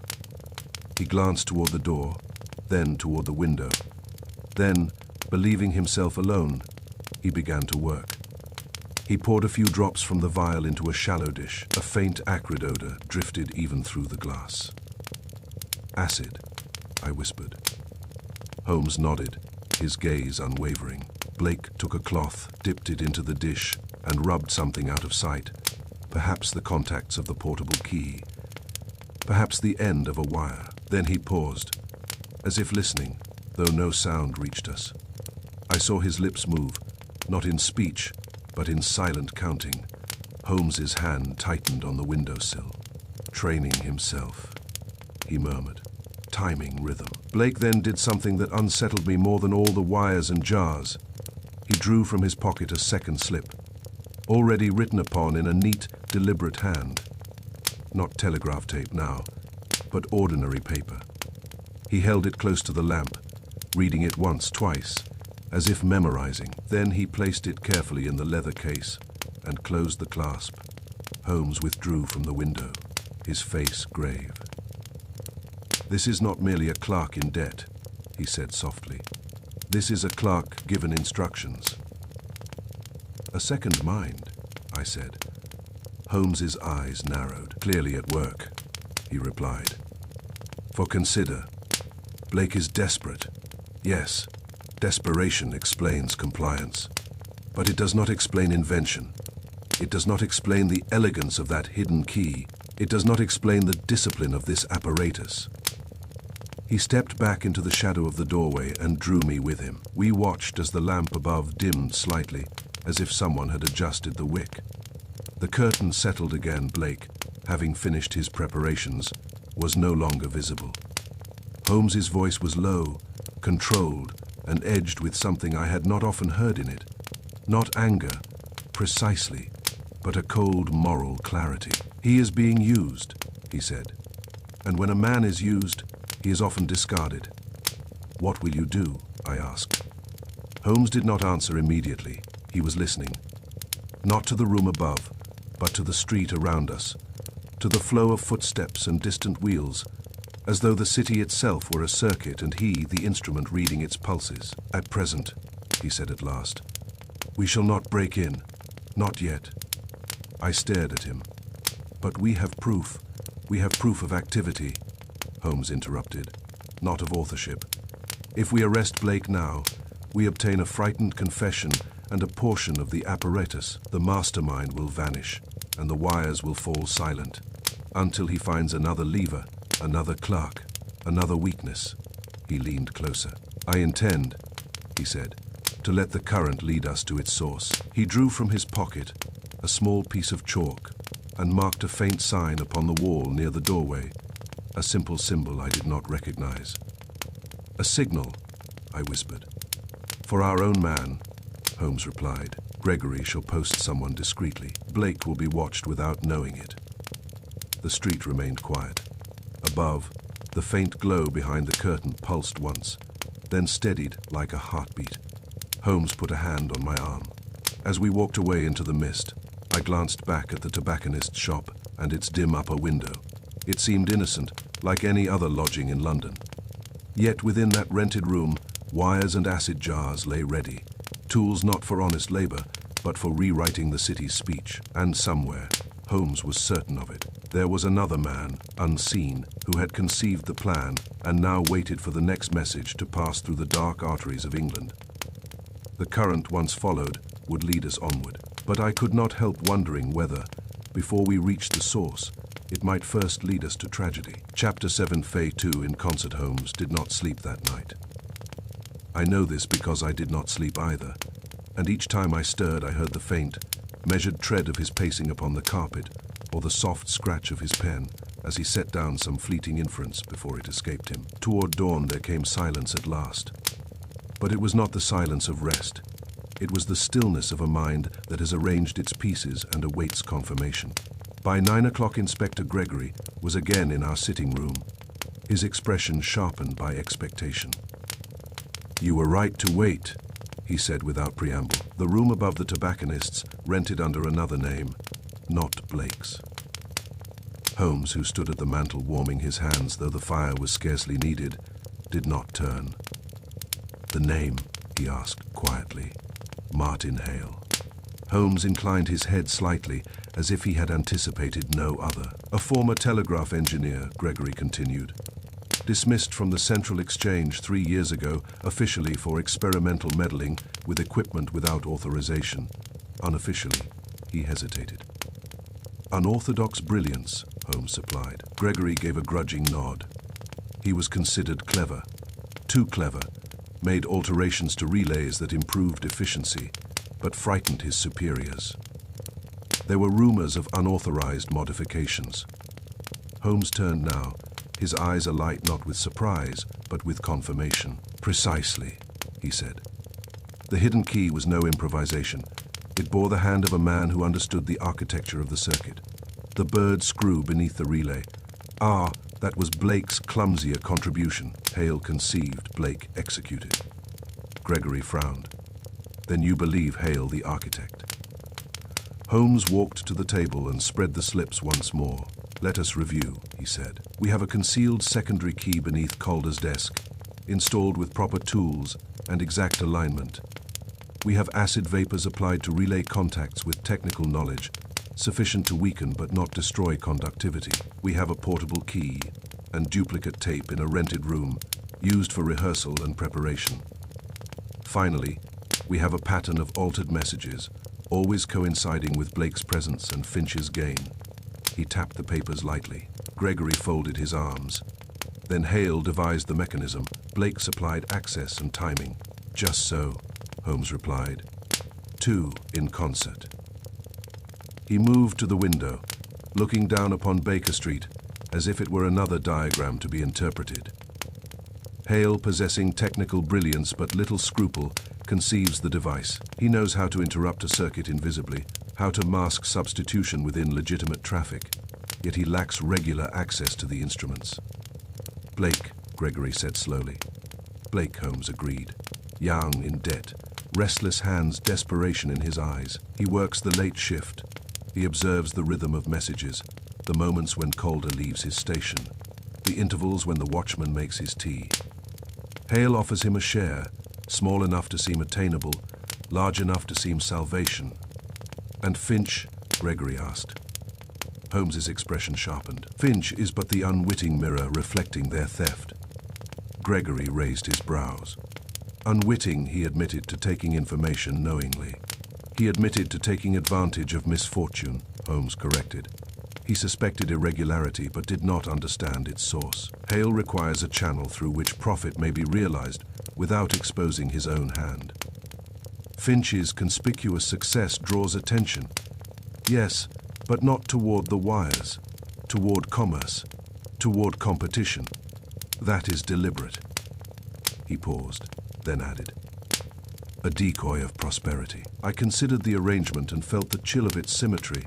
Hale the intellect, Blake the instrument, Finch the visible beneficiary, each dependent upon the others, each able to ruin the rest. The scheme, Holmes continued, depends upon two conditions, precision and secrecy. Precision in the timing of interruption, secrecy in the relationship between its authors. Gregory's jaw tightened. Which are now compromised. Holmes inclined his head. Yes, Blake has been watched. Hale's room is known. The relay residue has been discovered. The device beneath the desk is identified. The scheme trembles. Gregory's practical instinct asserted itself. Then we move, he said. Arrest Hale and Blake together before they suspect. Holmes's gaze hardened. Not yet. Gregory exhaled sharply. Mr. Holmes, with respect, we have enough. We have enough, Holmes replied, to arrest 2 men and convict 1. But I prefer to convict both, and to demonstrate the method so clearly that no whisper of doubt survives. Gregory stared at him. You want a public revelation. I want, Holmes said quietly, to restore confidence in the wires. Commerce cannot afford a lingering suspicion that its speech is mutable. He turned to me. Watson, recall what Blake was doing in his room. Practicing, I said, counting under his breath. Holmes nodded. Exactly. He must time his interruption precisely within the rhythm of the incoming signal. That timing is learned, not instinctive. Hale instructs him, perhaps in that very room, perhaps elsewhere. Gregory shifted. We've posted a man outside the tobacconist's. Hale returned there. Late last night. Holmes's eyes flickered with interest. Did he enter Blake's room? Yes. For how long? Nearly an hour. Holmes smiled faintly. Teacher and pupil. He began to pace. Hale's dismissal for experimental meddling would embitter a man of talent. Imagine his resentment, his conviction that he understands the system better than those who control it. He needs access. He finds Blake, perhaps first as a casual acquaintance, perhaps as a sympathetic ear, and offers him relief from debt, I said. Holmes nodded. Desperation, he said softly, is the solvent of honesty. Gregory's brow furrowed. Then what of Calder? The hidden key sits at his station. Holmes stopped pacing. Calder, he said thoughtfully, is proud. He takes his tea at fixed intervals. He trusts his subordinates. Blake may sit at his desk under the pretext of assisting with overflow. The hidden key is placed where Calder will not notice it. Beneath the edge, reachable only if one knows precisely where to reach. Gregory's eyes widened slightly. You think Calder ignorant? I think him complacent. Holmes replied, a man may sit upon a trapdoor for months without knowing what lies beneath. He took up his hat. We shall visit Hale. Martin Hale's appearance, when at last we confronted him, was less dramatic than I had imagined. He was tall, as Finch had described, and clean-shaven, with hair already thinning at the temples. His eyes, however, were striking, clear and intense, with the fixed brightness of a man perpetually engaged in private calculation. He received us in the rented room above the tobacconist's without visible alarm. I expected you sooner, Mr. Holmes, he said calmly. Gregory stiffened. You know this man. Hale's lips curved faintly. London knows him, he said, and I have followed his exploits with professional interest. Holmes's gaze was steady. You flatter me, Mr. Hale. Hale gestured to the table where the coils of wire lay neatly arranged. You have seen my modest laboratory, I assume, he said. Ingenious, is it not? A portable system for studying signal distortion. For altering signal distortion, Holmes corrected. Hale's eyes flashed. Distortion is inevitable, he said. I merely demonstrate its possibilities. Gregory stepped forward. You were dismissed for experimental meddling. Hale's expression darkened. I was dismissed for improving a system that feared improvement, he snapped. My modifications increased efficiency by 3%, but bureaucracy values obedience above advancement. Holmes watched him with keen interest. And so you advanced yourself, he said quietly. Hale's composure returned, but beneath it lay steel. Commerce is a battlefield, he said. Those who understand the terrain prosper. And those who trust the wires? Holmes asked. Hale's gaze did not waver. They are Nafé. Gregory's patience frayed. You interfered with telegraph transmissions. Hale smiled faintly. Prove it. Holmes stepped closer, his voice lowering. The acid residue beneath the relay table, he said. The concealed key beneath Calder's desk. The portable apparatus here.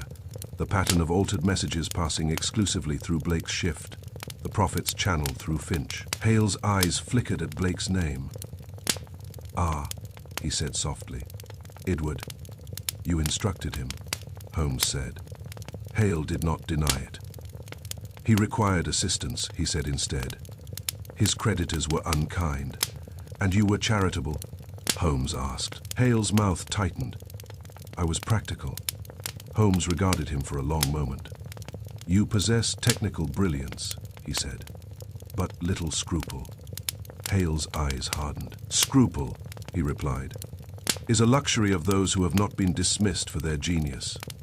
Silence filled the small room. The faint scent of acid lingered in the air. Holmes spoke at last. You conceived the device, he said. Blake supplied access and timing. Finch provided the channel for profit. A symphony of deception, two in concert, with a third as echo. Hale's expression betrayed the faintest trace of admiration. You have a gift, Mr. Holmes, he said. But gifts do not alter reality. The wires can be bent. The system is flawed. I merely proved it. And in proving it, Holmes said coldly, you destroyed honest men. Hale's jaw tightened. Collateral, Gregory stepped forward. That will do. Holmes raised a hand, restraining him. One question remains, he said, fixing Hale with a steady gaze. Did you intend to cease? Hale hesitated, a fraction of a second only, but enough. Holmes saw it. No, he said quietly, you intended expansion. Hale did not answer. Holmes turned to Gregory. Inspector, the scheme depended upon precision and secrecy. Both are gone. It is time. Gregory nodded and stepped toward Hale. The former engineer did not resist. He merely gathered his coat with calm deliberation. You think this ends it, he said softly. But the wires will always murmur, Mr. Holmes. Holmes met his gaze without blinking. Perhaps, he replied. But they will not murmur for you again. As Hale was led away, I could not help reflecting upon the peculiar harmony that had existed between him and Blake, one supplying intellect without conscience, the other conscience without strength, two in concert, indeed. And now, with the conspiracy exposed, only one movement remained, to bring Blake to account and to untangle before all concerned the precise manner in which London's speech had been rewritten in silence. Chapter the 8th. The snapped wire Holmes's arrangements were made with a quiet thoroughness that left no room for chance. He had resolved that the conspiracy must be exposed not merely by inference, but in the very act of execution. A demonstration was required, clear, undeniable, witnessed. The city must see, he said to Inspector Gregory, that its speech has been corrupted by human hands and restored by them. Word reached us that on the following evening, a substantial consignment of Baltic iron was to be ordered from a merchant in Liverpool, a transaction large enough to tempt interference. Holmes himself had advised Mr. Barlow to proceed as though nothing were amiss. The bait would pass through the Strand office at precisely the hour Blake customarily occupied the late shift. Thus, shortly before 6 o'clock, Holmes and I entered the telegraph station under the guise of observers from the central administration. A fiction Gregory had carefully cultivated. The superintendent, pale and anxious, hovered near the door, while two plain-clothes officers blended discreetly with the clerks. Holmes stationed himself near the rear. Half in shadow, his posture languid, his gaze detached. To any casual eye, he appeared merely curious, Yet I saw the tension beneath the stillness, the coiled readiness of a hound scenting prey. Blake was at his desk. His pallor had deepened since our previous encounter. Though he attempted composure, the tremor in his fingers betrayed him. Whether from fear of discovery or from the strain of Hale's expectations, I could not tell. Calder, the senior operator, took his usual place and began the steady exchange of signals with Liverpool. The air filled with the crisp clicking of instruments, a mechanical conversation carried upon invisible threads. Holmes's eyes moved from Blake to the relay table, then to the window at the far end of the room. The casement stood slightly ajar to admit what little air could penetrate the damp evening. I followed his gaze and noticed, for the first time, a faint line descending along the brick exterior, so fine as to be mistaken for shadow. Holmes inclined his head almost imperceptibly. The message began. Calder transcribed the initial phrases with practiced indifference. Blake sat 2 desks away, ostensibly occupied with sorting earlier traffic. Yet I saw his ear tilt toward the sounder, his body attuned to the rhythm of the incoming signal. 4 minutes passed. Then, as if by routine, Calder rose. "My tea," he muttered. The moment had arrived. Blake slid, almost casually, into the senior operator's chair. Holmes did not move. The clicking continued. The message had reached its crucial portion, the quantity and price. Blake's hand dropped beneath the desk. His fingers found the concealed lever. Holmes stepped forward in a single fluid motion and seized Blake's wrist before the hidden key could complete its motion. Blake cried out, a strangled, startled sound. The lever clicked half, engaged, and the instrument stuttered. At that same instant, a faint metallic vibration shivered through the window frame. Holmes's head snapped toward it. "Now!" he barked. He released Blake and crossed the room in 3 strides. With a swift motion, he flung open the casement. Outside, clinging to the brickwork just below the sill, was Martin Hale. A thin insulated wire ran from his hand to the window frame, disappearing into the room where it joined the secondary apparatus beneath the desk. Hale had concealed himself in the narrow service alley, attaching a supplemental line to reinforce or complete the diversion, should Blake falter. His face, lit by the sudden flare of gaslight, was drawn but resolute. Holmes's sudden movement upset the delicate tension of the arrangement. The supplemental wire, drawn taut by Hale's grip and the abrupt swing of the window, strained against its fastening.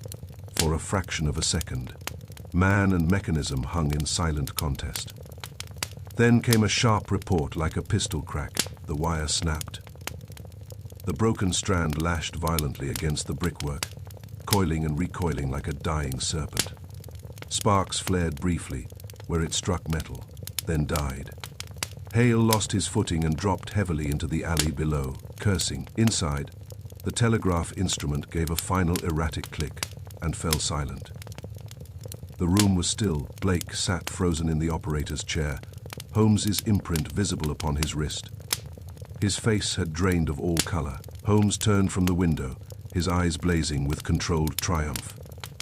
"You perceive," he declared, his voice carrying through the stunned silence. "That electricity is a loyal servant, but a merciless judge." Gregory's men rushed to the alley below. Within moments, Hale was hauled to his feet and brought inside, his coat smeared with brick dust, his expression no longer defiant but coldly resigned. The apparatus beneath the desk, now fully exposed in the gaslight's glow, gleamed with damning clarity. The hidden lever, the secondary key, the fine wiring, all lay revealed to every eye in the room. Calder stood aghast, his teacup forgotten upon the table. I never knew," he stammered. Holmes nodded briefly. "I believe you," he said. Blake found his voice at last. "He made me," he whispered hoarsely. He said it would never be traced, that the circuit would bear the blame." Hale gave a short, humorless laugh. "And it nearly did," he said. Holmes faced him squarely. "You underestimated one element," he replied calmly. Hale's gaze flickered. "And that is?" Holmes's expression hardened. "The human conscience. You believed Blake's desperation sufficient to guarantee obedience. You did not account for fear nor for scrutiny. Hale's lips thinned. Fear drove him as surely as I did. Holmes inclined his head. Desperation may dissolve honesty, he said, glancing briefly at Blake. But it does not erase it entirely. Gregory stepped forward. Martin Hale, Edward Blake, you are under arrest for interference with telegraph transmissions and conspiracy to defraud. Blake sagged, as if the words released a burden he had been too weak to cast off himself. Hale, by contrast, stood rigid. You prove nothing beyond ingenuity, he said coldly to Holmes. The wires remain vulnerable. Holmes met his gaze steadily. All systems are vulnerable, he replied, but they are not invincible to correction. He knelt briefly beside the operator's desk and lifted the concealed apparatus into view. Here lies your masterpiece, he said quietly. Precision married to secrecy. Yet secrecy fails when pride demands expansion. Hale did not answer. The broken supplemental wire lay coiled upon the floor, its snapped end blackened where it had sparked. It seemed a fitting emblem of the scheme itself, taut, cunning, and ultimately undone by its own tension. The superintendent, trembling, looked from the apparatus to Holmes. Will the public know? He asked. Holmes rose. They will know, he said gravely, that the corruption has been identified and removed, nothing more. Gregory nodded in agreement. Blake, as he was led toward the door, turned once toward Holmes. I never meant to ruin anyone, he whispered. Holmes's expression softened slightly. No man ever does, he said. He only means to rescue himself. The room, though unchanged in its physical arrangement, seemed altered in spirit, as if a malign presence had been exorcised. Holmes stood once more near the window, looking out into the mist, where the snapped wire still hung like a severed vein against the brick. The wire has broken, I said quietly. Holmes nodded. Yes, he replied, and with it, the illusion that deceit may travel unseen forever. The telegraph resumed its steady clicking as another operator took the chair. Honest messages began once more to pass through the Strand. And yet, as we left the station that night, I reflected that had Holmes arrived 1 minute later, had the wire not snapped, the current of London's commerce might have flowed treacherously for months yet, for it had required not only deduction, but timing, to arrest a crime conducted at the speed of electricity. The wire had snapped. And with that sharp report, the conspiracy lay bare. Chapter Igfe, the confession. If there are crimes committed with a pistol, there are others committed with a whisper, and it is the latter which most unsettle a city, for they suggest that the instruments of daily trust may be turned against it without sound or struggle. The Strand office, so lately a place of brisk routine, had become for that brief hour a chamber of exposure, where brass and wire lay like stripped bones and human faces showed what masks they had worn. Inspector Gregory's men had Hale in their grasp. The former engineer stood with his shoulders squared and his jaw set, dust still clinging to his coat from the alley. His composure was a studied thing, the sort of defiance men adopt when their plans have failed and they have nothing left but pride. Edward Blake, by contrast, appeared as though the very spine had been taken from him.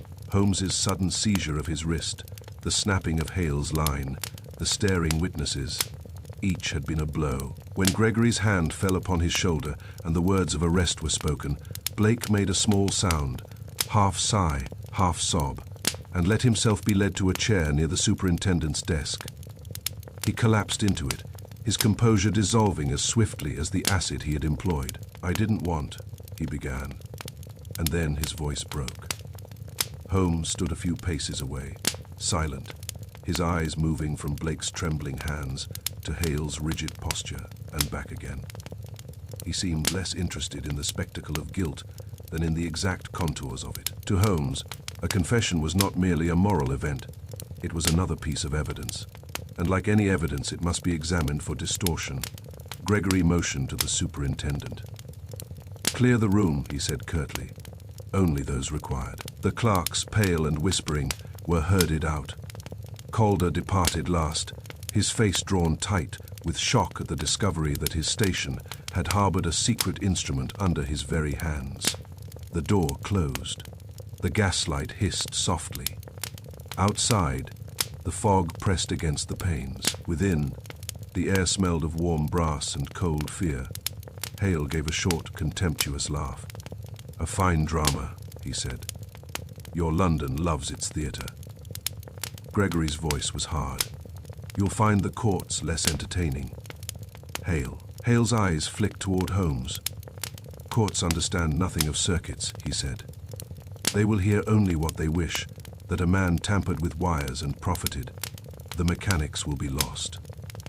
Holmes's expression did not change. "The mechanics," he said quietly, "will be explained in due course, and the motive will not be lost, because motive is always human, even when expressed through metal."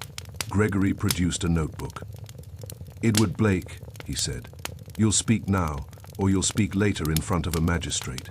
Which will it be?" Blake's head jerked up, panic flashing in his eyes.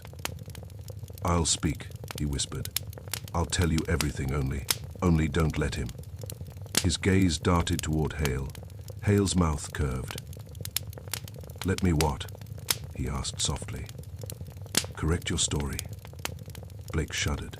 Holmes stepped forward, his tone gentler than Gregory's, but infinitely more compelling. "No threats now, Mr. Hale," he said. "Your wire has snapped." Hale's eyes narrowed, but he held his tongue.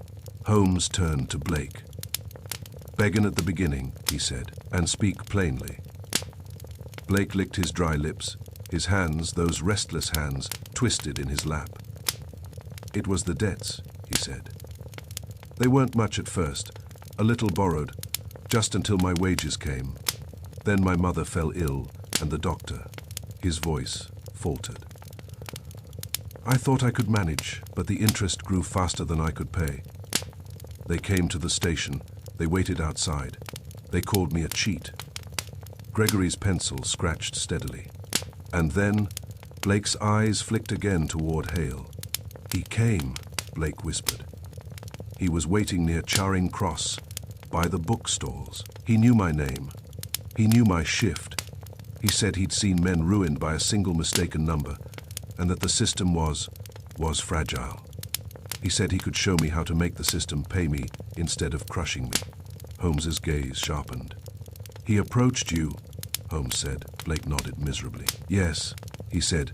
"He'd worked with telegraphs, that he knew what errors could be hidden as line trouble. He said, I only needed to do small things, touch a lever, press a key at the right moment. He said no one would be hurt, merchants would insure their losses.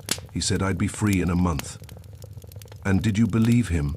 Holmes asked. Blake's face crumpled. "I wanted to." Hale made a soft sound, as if suppressing laughter. Holmes did not look at him. "Continue," said he to Blake. "The first time," Blake whispered, "I hardly understood what I was doing. He showed me the place under Calder's desk, where to reach. He'd already fixed it. He told me when Calder would leave. He had me practice in the room above the tobacconists, counting the clicks, learning how long the break must be, so the receiving clerk would only think the line stuttered." Holmes nodded slowly. "And the acid?" he asked. Blake swallowed. He said, "The relay needed help, that the break would be too sharp otherwise. He gave me a little bottle and told me to apply it beneath the relay table when the watchman made his tea." Gregory looked up sharply. "You crawled under there?" Blake winced. "Yes. And you did not fear being caught?" "I feared everything," Blake whispered. "But he said if I failed him, if I stopped, he would tell the Yard, or tell my creditors worse, that I'd stolen from them." Holmes's eyes hardened a fraction. "Threats," he said softly, to himself more than to us. Gregory leaned forward. "And the profits? Where did the money come from?" Blake's voice grew smaller. "Through Finch," he said. "Mr. Harold Finch. Hale said Finch would take the contracts and pay him from the profits. I only received my share, small, but enough to keep the creditors quiet." Holmes turned slightly toward Gregory. "Finch is but the unwitting mirror reflecting their theft," he said. He believed he was buying information. He did not know he was financing sabotage. Gregory's pencil paused. "And you met Hale where?" "At Charing Cross," Blake whispered. "Always near the bookstores. He liked places with crowds. I gave him my portion from Finch's payments." Holmes's eyes narrowed. "You gave him money," he said. "Then he did profit." Hale's gaze flickered. "I profited in the only way that mattered," Hale said coldly. "In proof." Blake's confession continued, now rushing out of him as though once the dam broke, there was no stopping the flood. "He had lists," Blake said. "He chose which merchants. He said we mustn't be greedy, or the pattern would show. He told me which numbers to change. When to change them, sometimes he wrote them down. Sometimes he made me memorize." "And your conscience?" Holmes asked quietly. Blake stared at his hands. "I tried not to think," he whispered. "I told myself they were rich men, that they'd survive. But then Mr. Barlow came in one day, just outside the office, saying he'd lost everything. And Blake's shoulders shook. I couldn't stop shaking. I couldn't sleep." Holmes was silent for a moment. When he spoke again, his voice had the restrained severity of a man addressing not merely one guilty clerk, but the principle of corruption itself. "Fear kept you obedient," he said, "but remorse made you careless." Blake flinched. Gregory closed his notebook with a sharp snap. "That will do," he said. "You'll repeat it to the magistrate." Blake looked up helplessly. "Will they hang me?" he whispered. Gregory did not answer. Holmes did. "No," said Holmes. "Not for this. But you will face punishment, and you will have the opportunity, if you choose it, to be honest thereafter." Blake's eyes filled with tears. Hale shifted, impatient. "This is sentiment," he said. "A clerk weeping over numbers." Holmes turned his head and regarded Hale at last. In his face there was no anger, only a measured disdain, as if he were looking upon something defective and cold. "You have heard his account," Holmes said. "Do you deny it?"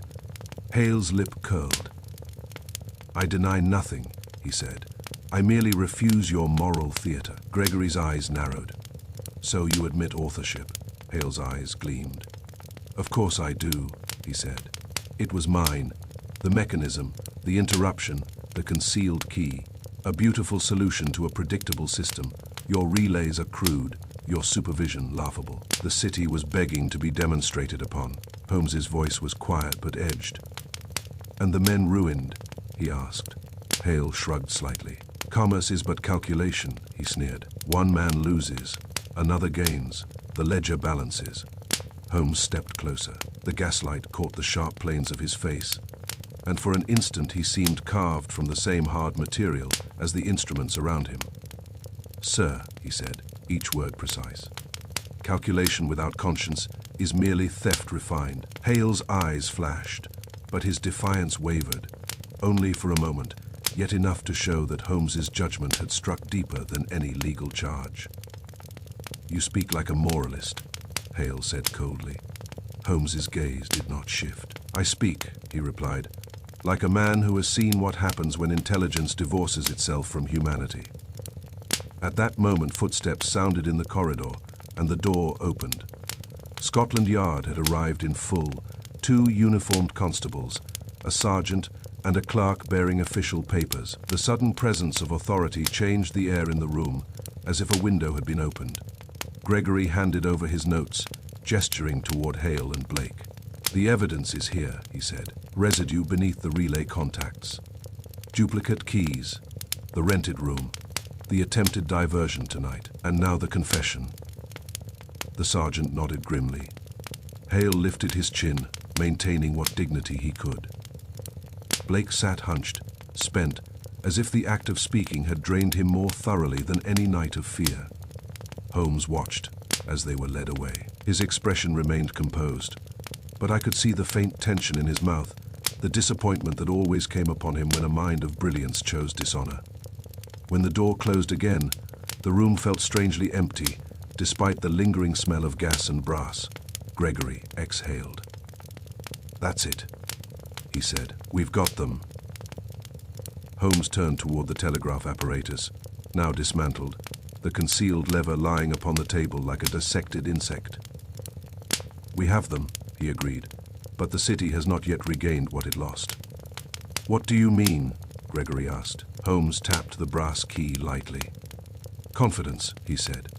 He looked at me then, and in his eyes was that distant brightness I knew so well, the look of a man who had already begun composing the final explanation, the ordered revelation that would bind every clue into an undeniable chain. "Come, Watson," he said softly.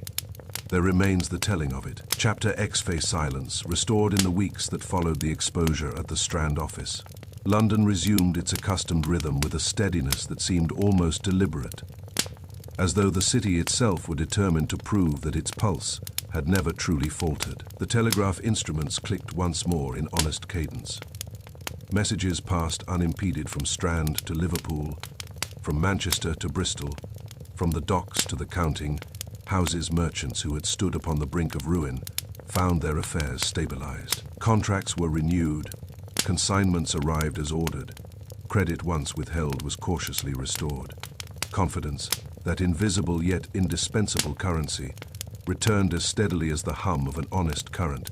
Inspector Gregory saw to it that the matter was handled with discretion. No public scandal was permitted to erupt that might have shaken the mercantile community beyond repair. The official explanation spoke only of irregularities detected and corrected. Those most directly harmed were privately informed of the mechanism and the remedy. The broader public was spared the disquieting details. Harold Finch, whose sudden prosperity had drawn suspicion, found his fortunes diminished as rapidly as they had grown. Bereft of clandestine advantage, he proved no match for the seasoned traders he had so recently undercut. Within a month, his office in Adelphi Terrace stood quieter than before, his name once more unremarkable. Holmes, when I mentioned this, merely nodded. "A mirror reflects only what stands before it," he said. "Remove the object and the image fades." Widward Blake awaited judgment with visible remorse. Through Gregory's intercession and Holmes's measured testimony, it was established that Blake had neither conceived nor profited substantially from the scheme, and that coercion had played no small part in his compliance. He was dismissed from service and faced a term of imprisonment, mercifully reduced in consideration of his confession and cooperation. When Holmes learned of the sentence, he remained silent for some moments. "He will have time," he said at last, "to discover that necessity does not absolve dishonesty. It only explains it." Martin Hale, by contrast, remained unrepentant to the end. In court he spoke not of guilt but of ingenuity. He defended his alterations as experiments, his interference as demonstration, his profit as incidental. The evidence residue beneath the relay contacts, duplicate keys, the rented room above the tobacconists, the snapped supplemental wire, formed a chain too strong to sever. Yet even when sentence was pronounced, Hale's expression bore not shame, but cold defiance. Holmes attended the proceedings only once. Upon our return to Baker Street, he removed his gloves with unusual deliberation. "There are men," he said, "whose intellect advances faster than their conscience. When the two are not bound together, the result is rarely admirable." I asked whether he believed Hale would ever regret his actions. Holmes shook his head slightly. "Regret requires recognition of harm," he replied. "Hale recognizes only flaw in system, flaw in oversight. He does not recognize the human element he displaced." He took up his violin then and drew the bow across the strings with a tone so restrained and reflective that I felt the matter was, for him, concluded. It was some fortnight later that the full tranquility of the affair impressed itself upon me. I sat in my accustomed chair opposite Holmes, the morning paper folded upon my knee. Outside, Baker Street bustled with its habitual mixture of cabs, vendors, and passing pedestrians. The fog had lifted. A pale winter sun cast clean light upon the window panes. Holmes reclined upon the sofa, long fingers lightly touching, his gaze fixed upon the ceiling in that abstracted manner which often signified quiet satisfaction rather than active thought. "You seem content," I observed. Holmes's lips curved faintly. "Content is too strong a word," he said. Let us say that the equilibrium has been restored. I folded the paper. The merchants are grateful, I said. Mr. Barlow has written twice. Holmes waved a dismissive hand. Gratitude is pleasant, he said, but unnecessary. The matter concerned not merely their fortunes, but the integrity of communication itself. He rose and crossed to the window, looking down upon the street, as though it were another telegraph line, carrying the visible signals of daily life. It is curious, Watson, he mused, how a single altered figure may unbalance a fortune, yet a single snapped wire restores the truth. I could not help but smile at the symmetry of it.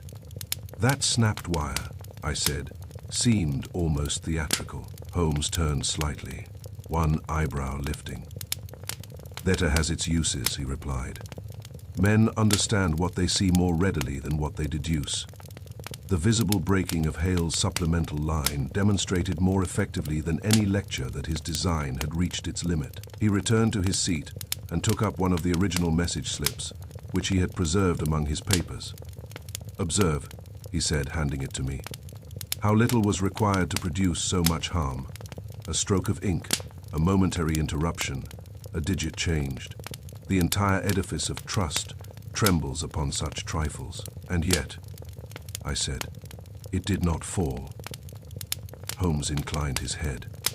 Because, he answered, systems, like men, possess resilience. The wires continued to sing even when corrupted. It required only detection and correction. He fell silent, and I studied him for a moment. The lean profile, the steady eyes, the composure that so often masked the intensity beneath. To many, he was merely a solver of puzzles. Yet in this affair I had seen again the deeper principle that guided him, not merely the exposure of crime, but the preservation of order. The city's voice, I said, thoughtfully, was divided for a time. Holmes's gaze met mine. And now, he prompted. Now it speaks again, with one clear message. He gave a small nod of approval. Just so. The clock upon the mantel chimed softly outside. A telegraph boy hurried past, his satchel slung over one shoulder, no doubt bearing some urgent communication from one corner of London to another. The wires above the street stretched taut and silent to the eye, yet alive with invisible currents. Holmes rose once more and went to his desk, where he placed the final documents of the case within a labeled folder. What shall you call it? I asked. He considered briefly. The murmur in the wires, he said at last. For it began not with a shout, but with a whisper. He closed the drawer. Thus concluded the singular affair of the altered telegrams, a case in which no blood was shed, yet fortunes were nearly slain, in which the instrument of modern progress became, for a time, the vehicle of deceit, and in which intelligence, misapplied, was met and overcome by intelligence guided by principle. The telegraph wires continued to span London's skyline, bearing words unaltered by hidden hands, messages of trade, of love, of loss, and of triumph sped faithfully across their lengths. And though few who sent them knew how narrowly their trust had been compromised, I knew, as I have known in so many of Holmes's cases, that beneath the city's ordinary noise, there runs a deeper current. It is the current of truth, and so long as there are minds willing to listen for its faintest distortion, London's voice will not easily be silenced again.